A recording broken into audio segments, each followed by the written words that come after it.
becomes your feeling of knowing they get you. Correct. Absolutely. Yes, ma'am. Beautiful. Thank you, Swarner. Thank you. Hello. And thank you for being here and for lighting up the camera as well. Thank you, ma'am. Madhavi, your hand is up. Please share with us. Yeah. My conscious communication is with my family. I do, which I was not doing before. And I would say last 5 to 10 years, I've started doing that. Okay.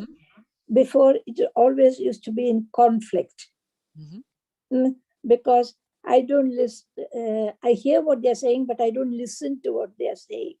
Interesting. Where for you is the difference between I hear them, but I don't listen to them? Can you share that with us? Yeah. When you're hearing only the words, not the meaning behind the words. Okay. And you start reacting immediately. But when you're listening, you take your time and sit with them and actually look at them and listen to what they're saying. It comes from the heart. It comes from the mind. You just listen and understand. Right? Okay. If you don't understand, you ask what they meant by that. So that is the difference. I can be writing something and I say, yeah, I can hear what you're saying, but I can be doing something else. And that is not conscious communication. Thank you so much, Mal. This is very deep. I would say there are really two things that come up to me there, that listening, like listen, has the same letters as the word silent has. So what you just said is, when you listen to someone, you also take your time to be silent and really let it sink in. Do I get that right? Yes. Yes. Beautiful. And that changed completely the relationship. How did it change? How did the relationship change?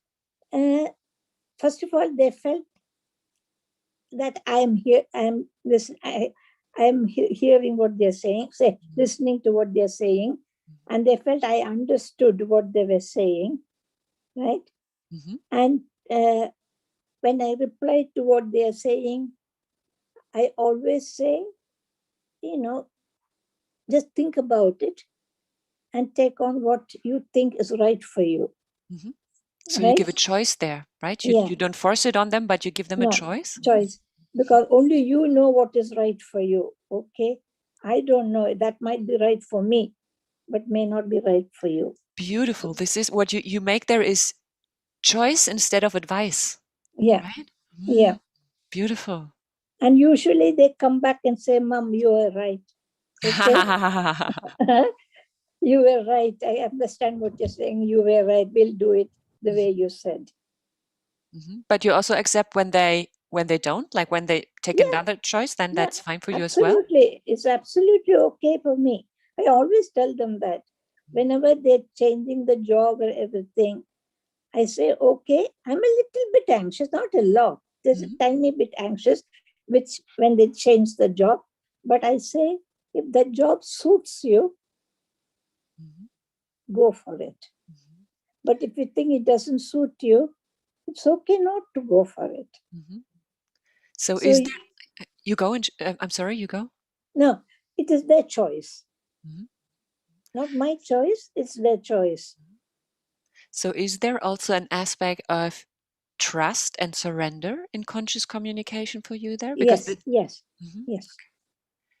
And when there is kind of the longing for control and force, we stop communicating consciously, but try to bring across whatever we need to bring across to control the situation. But I don't do that anymore.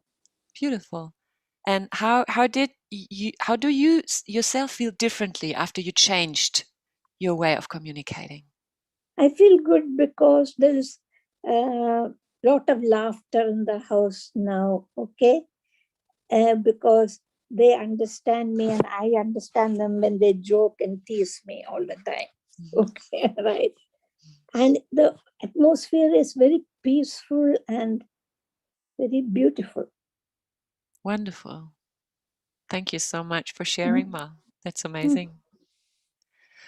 Madhavi, your hand is up. Please share with us. Yes, I was just waiting for her to finish it up, so let her. So then, yeah, I mean, it's beautiful. So I'm listening so many experiences from all other masters. It's really great. Thank you so much. The experiences I never had. The conscious communication is having so much in it. And I want to say my conscious communication would be when I want to speak the truth, you know. So, I'll give you. can you give me a little more understanding of what do you mean? What for you is the truth? Yeah, like I give you a small example. Like there was a project, and my colleagues asked me to. That was my manager asked me to find out the gaps in that project and what went wrong, or some, all these like a post-mortem we call it as. And then I need to find it out because it was my task. Like where were the gaps, and I don't want to point out anyone there what was happened and why it has happened, why it took long. So I have to go deep into down to understand the project. And that was my probationary, I would say. And then I could really get everything. And everybody were shocked when I presented it. And then when I was communicating, I was very conscious what I'm presenting it. But one other the way, it is like pointing everyone there, you know. And that I really didn't wanted to do that. But finally, one of my project leaders, she said that, wonderful, Madhavi, but put the words in a different way, saying that these were your findings. I would close all the gaps. Interesting. you know, Interesting. then I was really, really so scared at that time to talk about the truth. I have to be very conscious. And I have to put the words in such a way the other person should understand, but it should not hurt it. So you don't want to offend someone. You Yes. want to put out a truth about a topic, but Yes. you want to put it out in a way that you talk about the topic, but not judge the person that is connected to the Exactly. topic. Exactly. Exactly. Okay. Because this is a complete project and it is involved by all the people and everybody makes the mistakes. For sure, I'm also doing a lot of mistake unknowingly. We all do. Yeah, but Right? yeah, we Yes. all do that. And when I try to take these findings, then I was like really so conscious that next time I thought that, oh my God, like they are so experienced people and I'm finding all these finding out. And because I could see after the presentation, I could see their faces actually. I felt there and then that, oh my God, Madhavi, what did you do? Like more or less, I'm saying that what you have done this shit, to be honest. I would say, but there is a difference in terms of you can say what you've done is shit, or you can say what you have done was a valuable try, but it didn't work out the way it was planned. This is how it won't need to, but I did not put anything in that real words. This is my internal word saying that, oh my God, what they have done it, looking at things. I did not put anything, but was so conscious because I need to present for so many experienced people around. And then they are working so hard on it.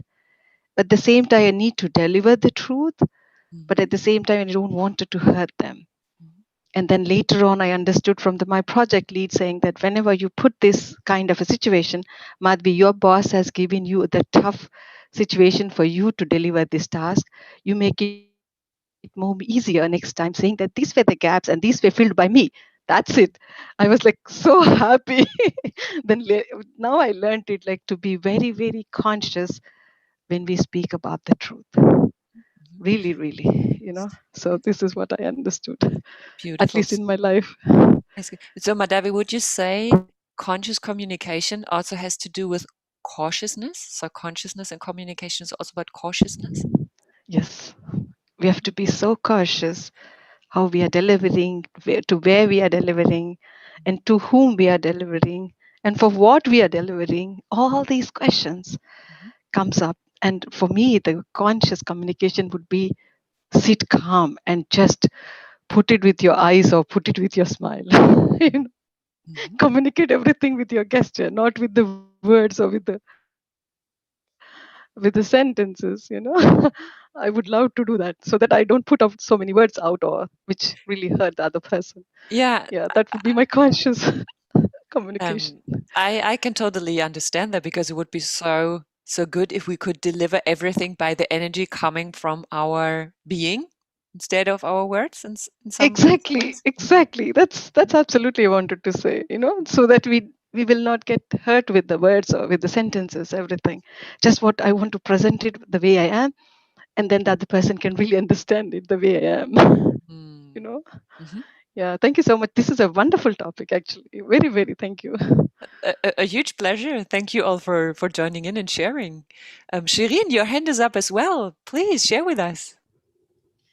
I think conscious communicating for me is really about living in the present moment and having the awareness continuously of yourself, what's going on, as well as what the other person is communicating.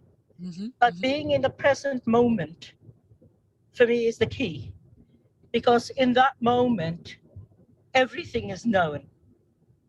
And my sense is that patterns and conditioning can stop that. So I'm very aware that the one person, my son, can push a button. We talked about your son last week already. Yes, the children that can push all our buttons. Very true. Absolutely. But my sense is, and that's the way I live, so that I'm very aware of what I'm saying and what I'm doing. I'm also aware that I can push buttons and intentionally know that the person will go to a place of a realization. So maybe in my team we have this. But it's I think it's a way that I live where there is no suffering for me. I don't have time and space in the same way that I did in my past. You talked about being in your mind in a little bit, and I was the kind of person maybe 18, 20 years ago where I was the greatest warrior on earth. I became a therapist. I became everything because I was transforming myself and finding myself. And then I think the moment of everything falling away, but time happened. And then it seemed that the past is not there. Or if I think of it in the past, 20 years ago, it would have been, oh, and this person did this and that. And it's like now, it's just not there. There is nothing there. And I think it's the same actually for the future. It's just this moment without attachment. I think what happened for me was a shift in consciousness where attachment fell away. Yes. And the present moment, and no mind, and no concern, and no worry, and no guilt, and no nothing, was gone. So it was very powerful because at the time my husband, I don't know if I said this to you, my husband, and this would have been 18 years ago, was managing director of a big company, and he was traveling all over, and he had just got diabetes. And so where I would normally be concerned because he would have been coming home late, and this happened, it was about 10, 11 o'clock, and I was sitting in London in my home, and I said, oh my God, Sushan is not home. And I went, and I've seen, I don't know if you heard of a man called Tony Parsons. Yes, I did. Yes, okay. So I used to see Tony, non-dualistic advisor, quite a lot. And it was very interesting because I went to the place where I would have normally been worried and concerned. And when I went to that place, it wasn't there. Interesting. And I remember having a conversation with Tony. And Tony said to me, and he was looking at where I was, And he said, Shireen, and what would have happened if Sushant was never coming back? And it was quite a shock because it really wouldn't have mattered. So it was fascinating to me that actually the being attached, and I don't think it's detachment. I think it's just, you know, you're not so involved like you would ever be with people's life. Like my children, you know, I'm probably better as a mother now than I was before, because I wanted to live in their life, tell them what's right, tell them what's wrong, how to do, how not. And now it's like, Yes. no. So it's again control, right? Just as Mal already said, control, not the trust in the children, not the confidence in life that things work out in a good way, and trying to keep things in control, right? Absolutely. And I think once everything fell away, there was nothing. There's no control. Because I think very often people say to me, so what would happen if Sushant came to you, and we, you know, I've been married for over 30 years, and came to me and said, oh, I'm leaving. We have a very powerful relationship on a different level, but actually that would be fine. So there's a real freedom. Or maybe I'll be upset for a week, but I can't imagine it would be more than that. Okay. And yet it's a stronger relationship. Because you kind of don't have to cling, but you can surrender and let go and trust? I don't even think that this is about what I did. I think it's what happened. Interesting. Yes. So I don't think you can do this. I think it's, for me, when I look back, it's grace. It's just what happened. Yes, I have a spiritual guide that sometimes says to me, well, what you have been looking for did find you. Yes, yes. Yeah, I understand that completely. Yes. Yes. Thank you for sharing, Shireen. That's really beautiful. And what you said about being in the present moment and being present with what and who is with you in that moment of communication, that actually, there is a quote coming up to me that I a lot of times remember when it's about communication, and that I don't know who said it, but someone said, the biggest communication issue we have on this planet is that we listen to answer instead of listening to understand. And so if somebody talks to us, a lot of times in the half of what he says, we already have on our mind what we want to say, because we cling to wanting to be in the role of the perfect communication partner, of wanting to show how much we know, or wanting to underline something about how much we experience that as well. And if we listen to understand, then it's this being in the present moment with that person right now in that situation until that person has said the very last word. And so that we fully get what that person is giving across as a message to us in that present moment, and not being washed away somehow with our mind already before that to give an answer that fits with one of our ego roles, maybe. Can you say that quote, please? The biggest communication is that we listen to answer instead of listening to understand. Listen to answer. What is the next line? Instead of listening to understand. To understand. There's another one you said, I don't know what I said until I hear. I don't know what I said until I hear the answer. Hear the answer. Okay. Yes, the response, the answer. Yeah. Okay. Yes. I like these quotes. Thank you. I'm happy Thank that you they very resonate much. with you. They guide my life since quite a while already, I would say. Thank you. Madhu, you're raising your hand as well, or is it surprisingly Ramesh, meanwhile, who joined? Who knows? Who's going to speak when BeamMeditation raises the hand? It's me, Jana. Hello, Madhu. Hi, Jana. Ram is still in the session, yeah. Right. Wonderful, wonderful session, Jana, and beautiful answers from everybody. What I wanted to speak, I think everybody spoke the same. Swarna ji, she spoke the same. You know, like conscious communication happens when you are yourself. Mhm. You know, when you are with yourself, Mhm. and you don't pretend what you speak. You just speak.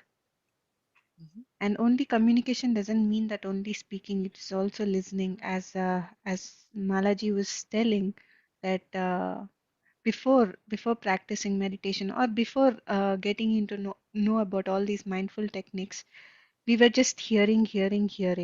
Mhm. But practicing meditation helped us to really listen. That's a conscious communication. We are communicating. It So is. that's really really wonderful. Very good topic that you have brought, Yana. Thank you, Thank you so Madhu. much. Yes, yes. A total pleasure. And right, as you said, in meditation, in silence, we are able to create a vault or a space, and within that space, we meditate. Yeah. And maybe the guide can create a vault where the people that are meditating feel like being in that vault. And then everyone who's meditating also creates a little vault for him or herself, Mhm. right? I Yes. would say.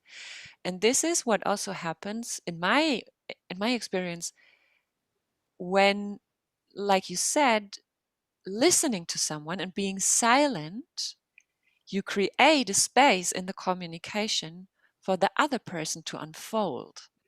So this is where, to me, silence becomes communication as well. Yeah. Yeah. True, Yana. And it If I is a may, you yes, go, please you go ahead. go, no, Please you go. go. No, no, please go ahead, Yana. Um, I just thought that this type of vault, this vault of silence, where somebody is allowed to unfold the own thoughts and the own sentences and the own answers. That it's not a lot of time in our life that somebody is able to give out that vault, I would say, or a lot of times it's special people that, or not too many people. So this is where I think that silence is a huge part of conscious communication as well. Yes. Yeah.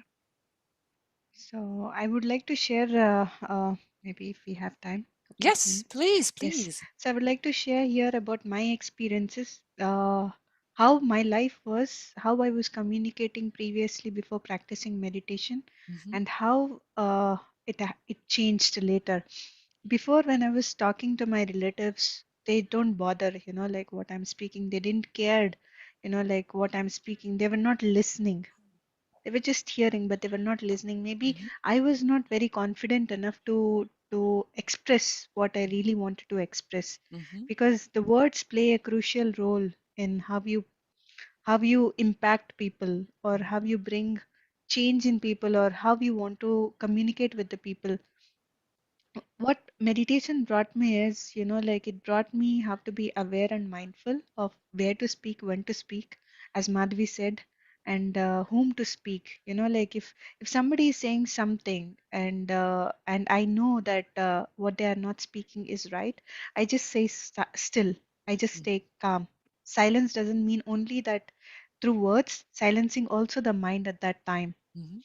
I listened to Patriji, his experience, saying that one day, like there was this lady who came to him and who started yelling at him, Mm-hmm. shouting at him, because her son had joined the meditation. And in India, we think that, like whoever comes into meditation becomes a monk who doesn't get married or something like that, like who will be like a sannyas and live in the Mm-hmm. Himalayas. That's Mm-hmm. kind of a mindset that we have. So this lady, like she came and she started shouting at Patriji, and Oh. Patriji was very silent. There were hundreds of people, like he was very silent. And then after that lady left, everybody have asked Patriji, why did you not speak anything? Then then he said that I started ignoring her words. I started appreciating her beauty. Mm-hmm. You know, that we have to know art of ignoring as well. If somebody is communicating to you something in a not aligned manner, we have to be still, and at the same time we should not get annoyed, we should not get disturbed. Inner silence is very important. And at the same time you appreciate the beauty of that person. There might be something good in that person. You know, her eyes might be good, or her nose might be good, you know, like we have to appreciate that. So there are times where we have to be still, and inner silence is very important. That is also a perfect communication. Yes, very true, very true. Because in that communication, we find, I would say, a different kind of connection with that other person, because we consciously decide for communicating with the beautiful aspect of that person by focusing on that, right? Instead of entering into some arguing that more comes from the pain body and from a not conscious aspect of the other person. So yes, yes, beautiful. Great. Thank you so Thank you. much. Thank you so much, Jana. Thank you. Thank you. That was a beautiful experience that you shared there. There is another hand upcoming. I can only see the cell phone. So this is Samsung Pavani ji. M31. Please. Who's that? Yes, Pavani I'm ji. Pavani, ma'am. Beautiful. Share with us. Yeah, actually, this is also a doubt for me. Today, I underwent a situation. I was feeling very sensitive about it, because I went to a house where a person vacated his body. And I know his mother very well, because she used to, she's a elderly lady. She used to come to our house for meditating, and she's very much connected with me. So she was actually saying to me that I actually had so much of hope that he will survive, but we lost him. So I told that her, I just reminded her that, Auntie, you know that brother Bhaiya went away by his choice. You know that. You just recollect that, and please be calm, and please be courageous, and help your because she doesn't meditate. So obviously that is a huge thing for her.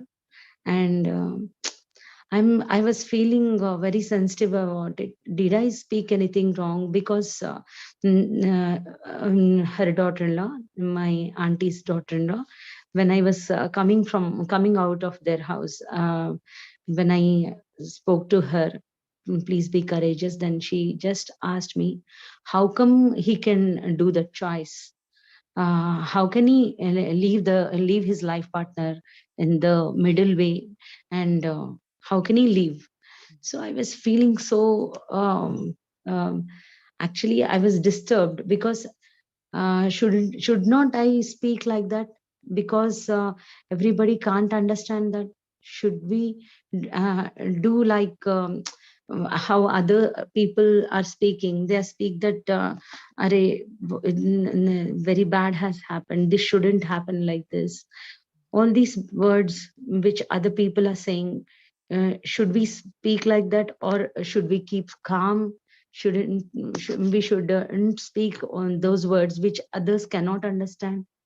Did I do a mistake? That's what is bothering me, because that lady is feeling bad. I'm for that reason I'm feeling disturbed. I should I should be able to give solace. If not, I should keep quiet. And why did I do like that? Because is it my ego that I'm just pulling out my knowledge which I am not implementing? I just got confused. When you told about conscious communication, is it not a conscious communication when somebody is becoming disturbed with the words? That's what I wanted to ask you. Actually, I didn't want to express my knowledge about conscious communication, because I'm still understanding, I'm still on that path. So Would you please help me out? Thank you, first of all, for sharing, because this is a wonderful, wonderful, beautiful, and vulnerable experience that you're sharing here. And the beauty lies in the vulnerability and also in the uncertainty and the insecurity that you right now feel. So this is something I really would love to underline before we go deeper, that already now you thinking about it, you making your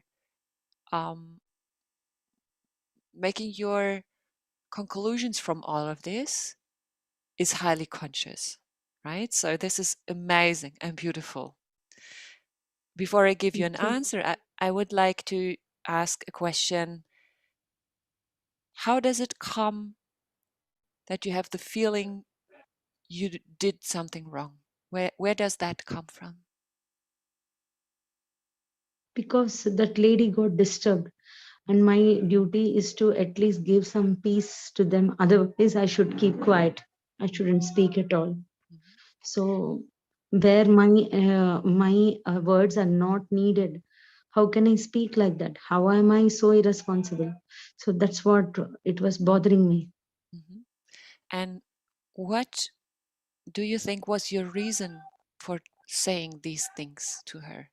When you look deep inside of yourself, what is the answer that comes up? What was your reason to communicate these words with her?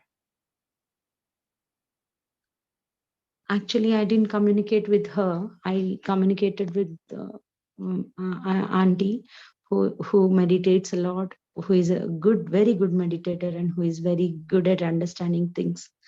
But that words were overheard by her daughter-in-law, and I feel that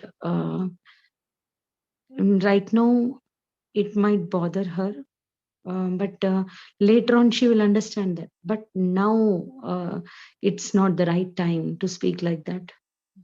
That's what I'm understanding. So then But you found a very beautiful answer there already, I would say. Your inner wisdom has already brought up a lot of clarity and answers to you here. yes, thank you. Thank you for sharing. And what I would like to add is the situation that you have been in that moment is very, very human. And most of us know this feeling of impatience in the heart. And impatience in the heart can us try to solve a moment that is hard for us to stand. Try to fix something which is in the end maybe not in our, let's say, capability to fix, because it has to do with another person. But as we love that person so much, or we cherish that person so much, there might be this upcoming impatience of the heart at that point. Does that make sense to you? Yeah, I'm trying to understand. But you mean to say? Do you mean to say that slowly will improve that patience in us, and that balance of words also? We try to get that balance when we speak. I That's think what you want to say? Or yes, that's really part of what I want to say. yeah, I think actually, your accent also, I'm trying to. I'm because I'm not used to this accent, so I'm just trying to follow your language also. There yes, also, I'm a little bit of understanding. you Can do. you please come again? Yes, you do beautifully, and I do my best to get rid of my accent. Let's say it like that. Oh, no. It's my fault actually. There is I'm no getting fault. used to this. No, there is no fault. I think Okay. we're connecting closer and closer, but with time. So we're doing well, both of us here. What I would say is, I really loved what Mal brought up, that conscious communication means we give people a choice instead of giving them an advice. And when we come from the impatience of our heart, because then we want to fix things, then we want to solve things, then we want to end sometimes situations even that feel awkward or uncomfortable to us, we might tend to more communicate an advice, because we lose the trust in life. We lose, we feel insecure, and thus there is not the confidence in life maybe that is there in other situations. And so that's when we might tend to give an advice where a choice is what the person is open to. Beautiful. I'm getting it. Amazing. I hope it, I hope it resonates with you. Yeah, it's so very beautiful. And I was also almost closer to this conclusion that when I really feel that I'm ready to speak, then only I should speak. That's what also I felt. What do you say? I would agree with that. Yes. I really like that. And I find Okay, thank you. I find a lot of, what is the English word that I'm missing right now? Just a second.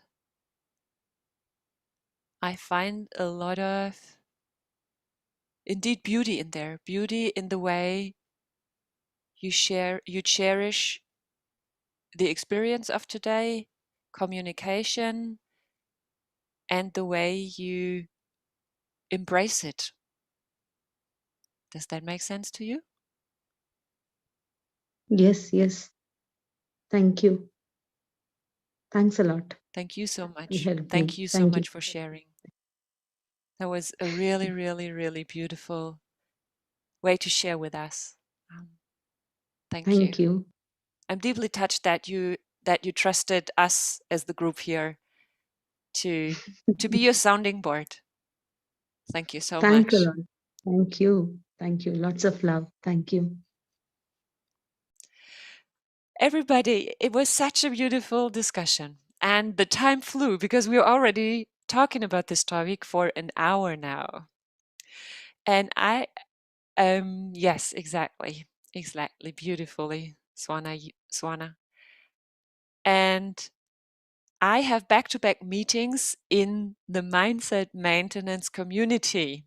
So I need to leave now to give a session in the mindset maintenance community on how to serve your body and on body consciousness. But Madhu said she takes over the meditation with you and will guide you into meditation right now. So I hope you don't mind that I need to leave. I'm totally blown away by this beautiful conversation, and I would love to go on with you with further topics in this way. I'll be back next week, and I hope you are back as well. And I wish you an amazing meditation with Madhu. And thank you, Madhu, for taking over the meditation, as Thank you, Jana. I need to No hop problem. into the mindset maintenance community right now. Thank you. Thank you so much, Jana. Thank you for today. Lots Wonderful. of love to all of you. Lots of love to you too. Yeah. Bye-bye. Thank you. Bye-bye. Wiedersehen. Auf Wiedersehen. Yes. Ja, Bye-bye. genau. All right, friends. So we will do 10 minutes meditation. I request you all to take a very comfortable posture wherever you're sitting. Just simply crossing your legs, crossing your hands, closing your eyes, just for 10 minutes. We'll just become one with our breath.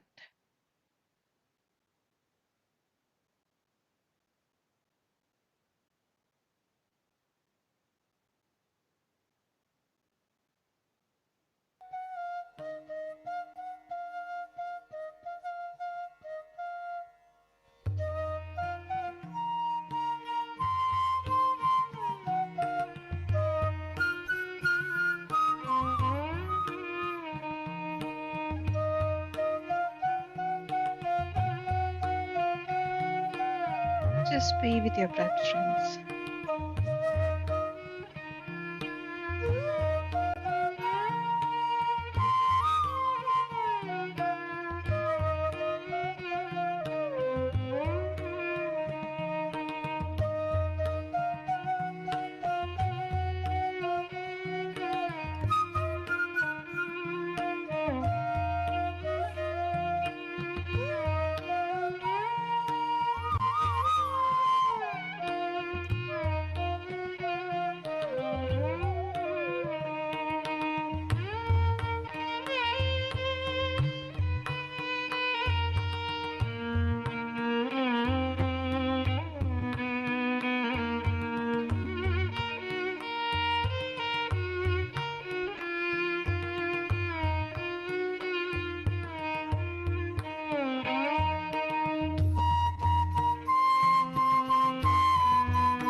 Last 1 minute, friends.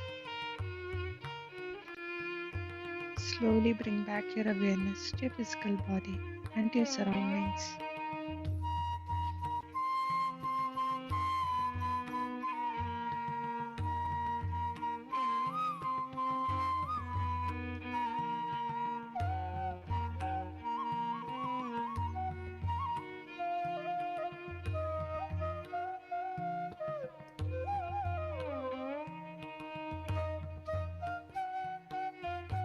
Last 30 seconds.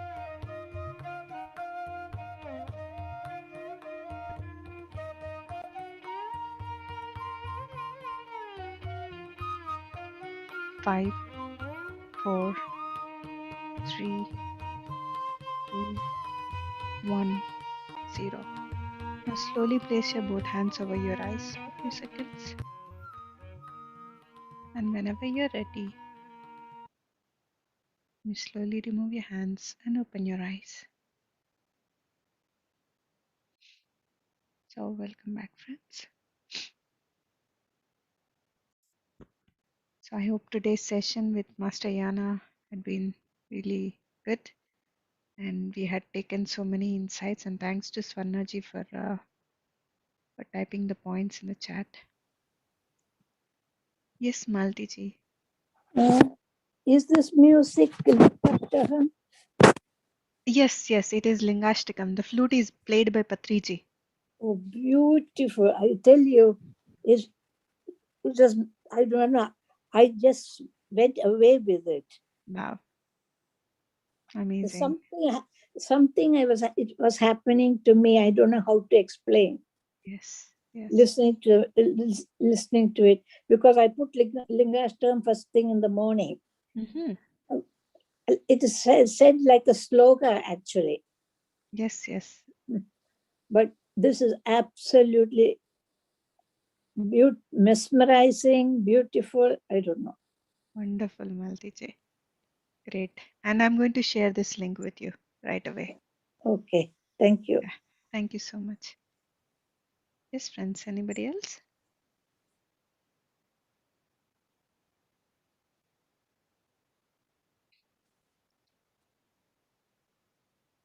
Yeah. Yes, Madhavi. Thank you, Madhu. Wonderful music and wonderful. I can make it out, but this as flute actually, Yes. because we were in a live music one day. Yes. I remember, and when with closing the eyes, you can when he is any flute, if he is going to sing, I think I can make it out. Wonderful. That's the energy, I think. Yeah, wonderful. Yeah. Thank you so much for the meditation. Great, Madhavi. Thank you so much. Yes, Bhartiji, I'm going to share this link in the group. Yeah.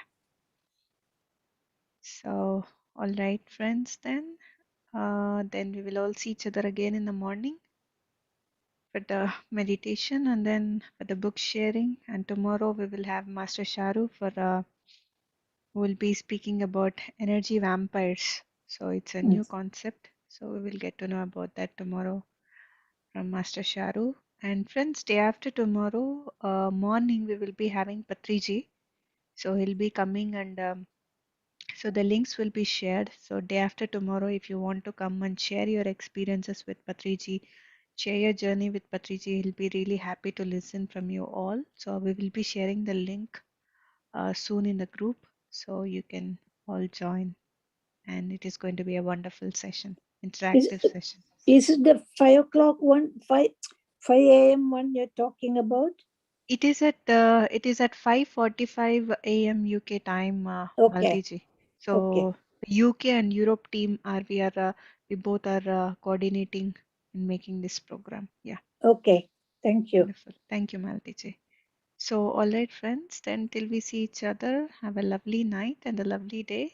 Namaste to all. Bye bye. Namaste. Thank you. Bye bye. Thank you. Thank you, Madhu. Thank you. Thank you, Amita. Thank you, Bye. Rasika.